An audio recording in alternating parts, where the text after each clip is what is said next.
Senator Kamran Murtaza please. بسم اللہ الرحمن الرحیم. سر بڑی دیر سے ہم نے الیکشن کروائے دستور کو وائلیٹ کرتے ہوئے، مگر دستور کو وائلیٹ کرنے کے بعد ہم نے مینڈیٹ کو، وہ جو پبلک مینڈیٹ تھا اس کو بھی وائلیٹ کر دیا. اس وقت جیتے ہوئے بھی رو رہے ہیں، ہارے ہوئے بھی رو رہے ہیں، بلکہ پوری قوم رو رہی ہے سر. اور اس قوم کے رونے کے ساتھ آپ کو پتہ ہے کہ پورا بلوچستان بند ہے، سندھ میں پرابلم ہے، صوبہ خیبر پختونخوا میں پرابلم ہے. تو اگر سارے معاملات صرف ایک صوبے کے لیے آپ نے چلانے ہیں تو پھر باقی 3 صوبوں میں تو پھر کسی کا کوئی مینڈیٹ نہیں ہے. ایک صوبے کا مجھے نہیں پتا کہ وہاں پہ مینڈیٹ کی کیا صورتحال ہے، مگر پنڈی سے کمشنر پنڈی نے جو کچھ کہا اس سے اس صوبے کا بھی اس صوبے کے بھی مینڈیٹ کا پتہ چل گیا ہے.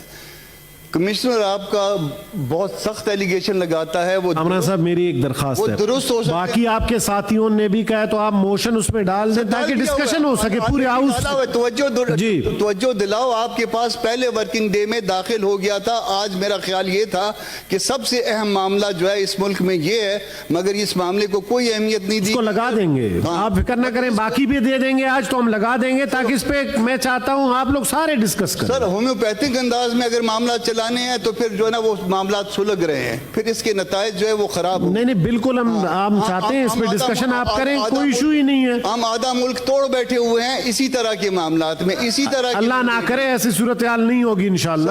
اچھے کی امید رکھیں، کبھی پیدا نہ ہو. قوم کو اچھے کی امید دیں. سر آپ اس قوم کے بڑے لیڈر ہیں، بڑے ہاؤس میں بیٹھے ہیں، اچھے کی توقع رکھیں اور قوم کو بھی اچھے کی توقع کی یقین دلائیں. میں اس قوم کا سب سے کمتر آدمی ہوں، مگر میں اس وقت رو رہا ہوں. جو کچھ مینڈیٹ کے ساتھ کیا گیا ہے، جو کچھ الیکشن کے ساتھ کیا گیا ہے، میں نے کم از کم اپنی ساری زندگی میں اس طرح کا الیکشن نہ دیکھا ہے نہ سنا ہے.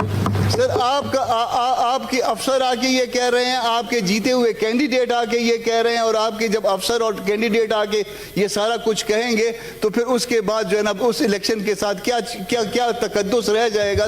سر ایک رپورٹ کی طرف آپ کی توجہ جو ہے وہ دلانا چاہتا ہوں. سر اس رپورٹ کے مطابق پہلے کوئی ہائبرڈ نظام تھا. آپ سارے سینیٹرز کیوں کریں؟ تشریف رکھیں، میں موقع دیتا ہوں. جی تشریف رکھیں، پلیز تشریف رکھیں. جی ڈیموکریسی کے حوالے سے وہ ہائبرڈ نظام تھا. وہ ہائبرڈ نظام جو ہے وہ اب جو ہے اتھارٹیرین نظام میں تبدیل ہو گیا. اتھارٹیرین نظام اور مارشل لا میں کتنا فرق ہوا کرتا ہے سر، مجھے کم از کم یہ سمجھ نہیں آتا. میرا ایک لیگل بیک گراؤنڈ بھی ہے، اس کے باوجود مجھے سمجھ نہیں آتا. اگر الیکشن اسی طرح سے کرانے ہیں، اسی طرح کے سلیکشن کروانے ہیں، اس سبز کتاب کو بدلی کر دیجئے. اس میں لکھ دیجئے کہ کس نے جو ہے نا اس میں کینڈیڈیٹ دینے ہیں اور اس میں کس کینڈیڈیٹ جو ہے وہ سلیکشن کا اختیار ہوگا. ہم اس پہ اعتراض پھر شاید نہ کریں، مگر جب تک یہ کتاب میں لکھا ہوا ہے ہم اس وقت تک اعتراض کرتے رہیں گے.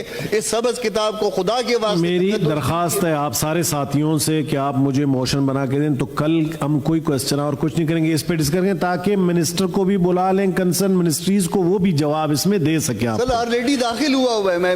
بس ہم کل اس کو لگا کے اس پہ ہی ڈسکشن کریں گے انشاءاللہ. جی ٹھیک ہے جی، تاکہ تمام پارٹیاں کل بالکل کل کوئی کوسچن اور نہیں ہوگا، کچھ نہیں ہوگا، اسی پہ ڈسکشن کریں گے.